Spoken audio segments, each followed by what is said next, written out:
آثار رحمت، اللہ تعالیٰ کی اس صفت کے آثار کیا ہیں؟ اللہ تعالیٰ کی اس صفت سے کیا کیا چیزیں اور کن کن پہلوؤں کے ساتھ اللہ تعالیٰ کی یہ صفت رحمت لوگوں تک اور مخلوقات تک پہنچتی ہے؟ سب سے پہلے نمبر پر، مخلوقات میں سے کوئی بھی مخلوق اللہ کی رحمت کے بغیر قائم نہیں رہ سکتے۔ دوسرے لفظوں میں، زمین و آسمان کا سارا نظام اللہ کی رحمت پر ہے۔ اللہ کی رحمت شامل حال نہ ہو تو نہ زمین قائم رہ سکے گا، نہ زمین قائم رہ سکے گی، نہ آسمان قائم رہ سکے گا، اور نہ ہی یہ زمین، یہ پہاڑ، یہ زندگی اس روئے زمین پر کچھ بھی قائم نہیں رہ سکتے۔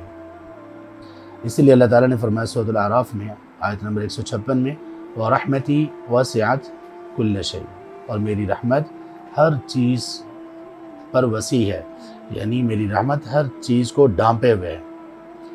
اللہ کے سوا سب مخلوق ہے اور سب مخلوقات کو اللہ کی رحمت نے ڈھانپ رکھا ہے۔ یوں سمجھ لیجئے کہ اللہ تبارک و تعالیٰ کی مخلوقات سے کوئی بھی چیز الگ نہیں ہے، باہر نہیں ہے، الگ نہیں، باہر نہیں ہے، اور جہاں اللہ تعالیٰ کی رحمت نہیں ہوگی وہاں پر کسی بھی چیز کا قیام نہیں ہوگا۔ اب دیکھیں، ہم اپنے وجود میں اگر دیکھیں، اپنے آپ پر اگر غور کریں، کبھی ایسا ہمارے ساتھ ہوتا ہے کہ کوئی غم، کوئی دکھ، کوئی پریشانی، کوئی آزمائش ہمیں پہنچتی ہے، کوئی تنگ دستی، کوئی اس طرح کی کوئی چیز جس سے ہمیں سامنا ہو تو ہم فوراً مایوس ہو جاتے ہیں اور ہم یہ سمجھتے ہیں کہ دنیا میں ہم سے بڑھ کر کوئی دکھی اور پریشان نہیں ہے، جبکہ اللہ کی ساری رحمتوں کو ہم بھول جاتے ہیں۔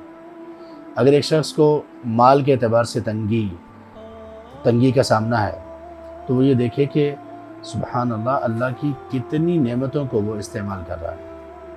آنکھوں میں بینائی اللہ کی رحمت ہے، کانوں میں سننے کی قوت اللہ کی رحمت ہے، دماغ میں شعور اور دل کی دھڑکن اور دل کا سب اعضاء پر حاوی ہونا، خون کی گردش اور اسی طرح سے جسم کے نظام، ان کا پراپر کام کرنا، کیا یہ کوئی رحمت نہیں؟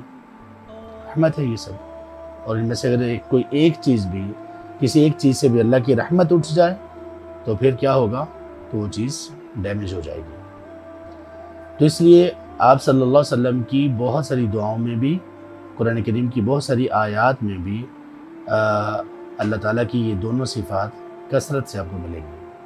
تو مخلوقات میں سے کوئی بھی مخلوق اللہ کی رحمت کے بغیر قائم نہیں رہ سکتے۔